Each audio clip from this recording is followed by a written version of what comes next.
جی السلام علیکم، امید ہے کہ آپ سب لوگ خیریت سے ہوں گے۔ بڑی ڈیولپمنٹ ہے سپریم کورٹ کے اندر کل فوجی عدالتوں کے خلاف جو پٹیشنز دائر کی گئی ہیں کہ عام شہریوں کے مقدمات فوجی عدالتوں میں نہیں چلائے جا سکتے، وہ جو درخواستیں ہیں ان کے اوپر کل سپریم کورٹ میں سماعت ہوگی۔ سماعت مقرر کر دی گئی ہے، یہ 9 رکنی بینچ سنے گا۔ سپریم کورٹ کے چیف جسٹس صاحب کی سربراہی میں 9 رکنی بینچ میں جسٹس قاضی فائز عیسیٰ صاحب بھی شامل ہیں، اور یہ درخواستیں جو آئی ہوئی ہیں سپریم کورٹ کے اندر، اس میں اعتزاز احسن صاحب نے لطیف کھوسہ اور سلمان اکرم راجہ صاحب کے ذریعے غالباً ایک درخواست دی ہوئی ہے، ایک سول سوسائٹی کی درخواست بھی ہے، اور اس کے ساتھ ساتھ سابق جو چیف جسٹس ہیں جواد ایس خواجہ صاحب، ان کی درخواست بھی، ان کی پٹیشن بھی کل سامنے آئی تھی۔ تو یہ تمام پٹیشن جو ہیں ان کے اوپر ہیئرنگ ہوگی۔ یہ بڑا امپورٹنٹ مقدمہ ہے، اگر یہ کہا جائے کہ ہماری جوڈیشل ہسٹری کا حالیہ عرصے کا یہ ایک امپورٹنٹ مقدمہ ہے۔ اس میں جس طرح میں نے پہلے بھی عرض کی کہ 9 رکنی لارجر بینچ بنایا گیا ہے، جس میں جسٹس قاضی فائز عیسیٰ صاحب بھی شامل ہیں۔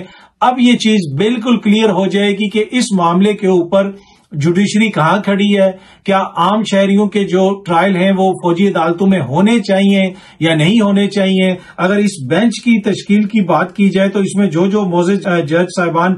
شامل ہیں اس حوالے سے میں آپ کو بتا دیتا ہوں کہ سینئر ترین جج جسٹس قاضی فائز عیسیٰ بھی 9 رکنی جو لارجر بینچ ہے اس کا حصہ ہیں۔ اس کے علاوہ جسٹس سردار طارق مسعود صاحب، جسٹس اعجاز الاحسن صاحب، جسٹس منصور علی شاہ صاحب، جسٹس منیر اختر صاحب، جسٹس یا آفریدی صاحب، جسٹس عائشہ ملک صاحبہ، جسٹس مظاہر علی نقوی جو ہیں، یہ سب بینچ کا حصہ ہیں۔ اب وہاں پہ بنیادی طور پہ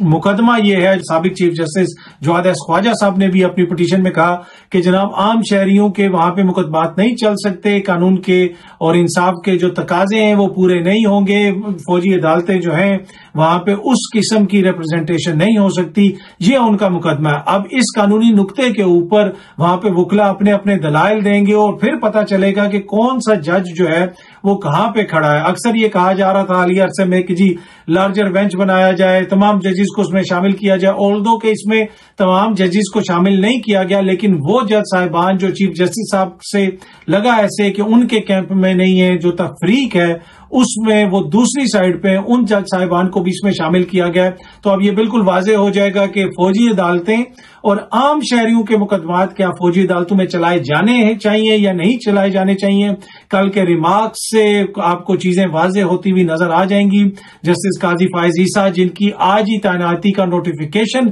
جاری کیا گیا ہے حکومت کی جانب سے، کہ اور وہ بھی بڑا انپریسیڈنٹڈ ہے کہ 3 مہینے پہلے وہ نوٹیفیکیشن جاری کر دیا گیا کہ وہ چیف جسٹس بن رہے ہیں جناب سپتمبر کے مہینے میں۔ تو اب یہ وہ بھی اس بینچ کا حصہ ہے، موجودہ چیف جسٹس اس بینچ کی سربراہی کریں گے۔ تو یہ بڑا امپورٹنٹ کیس ہے، آپ دیکھتے ہیں کہ کتنی دیر یہ چلتا ہے۔ اور پھر جو اس میں پٹیشنر ہیں، ایک تو دیکھیں اعتزاز احسن صاحب ہیں، اور پھر سابق چیف جسٹس خود اس میں پٹیشنر ہیں، اور ہو سکتا ہے کہ کیا پتا وہ بھی کل عدالت میں وہاں پہ موجود ہوں یا اپنے وکیل کے ذریعے اپنی ریپرزنٹیشن کریں۔ تو یہ بڑا امپورٹنٹ مقدمہ ہے، اور اب اس میں بالکل کلیئر ہو جائے گا کہ کس جج کی اس حوالے سے کیا رائے ہے۔ جو تقسیم نظر آئی ہمیں مختلف معاملات پہ، اس معاملے کے اوپر کتنی تقسیم ہے یا کتنی تقسیم نہیں ہے۔ ماضی میں فوجی عدالتوں کے حوالے سے جو فیصلے آئے اس میں جسٹس قاضی فائز عیسیٰ صاحب کا ایک اپنا پوائنٹ آف ویو تھا اور دیگر جج صاحبان کا بھی۔ تو اب یہ بھی بالکل کلیئر ہو جائے گا کہ کیا ابھی بھی اسی قسم کا پوائنٹ آف ویو ہے یا کوئی پوائنٹ آف ویو میں تبدیلی آئی ہے۔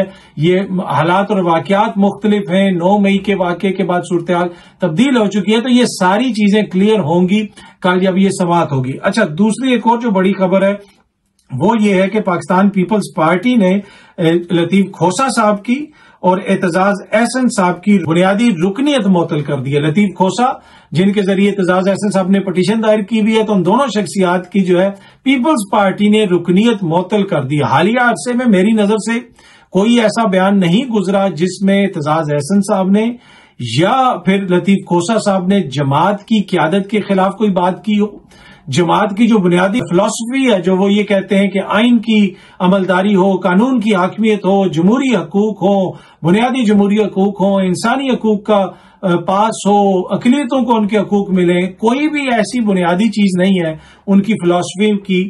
جس کے خلاف کوئی ان دونوں معزز شخصیات نے بیان دیا ہو۔ تو یہ بڑی حیرانگی کی بات ہے کہ پھر ان کی بنیادی رکنیت کیوں معطل کر دی، یا پھر جو ہے جو جماعت ہے اس نے اپنی فلسفی چینج کر لی ہے،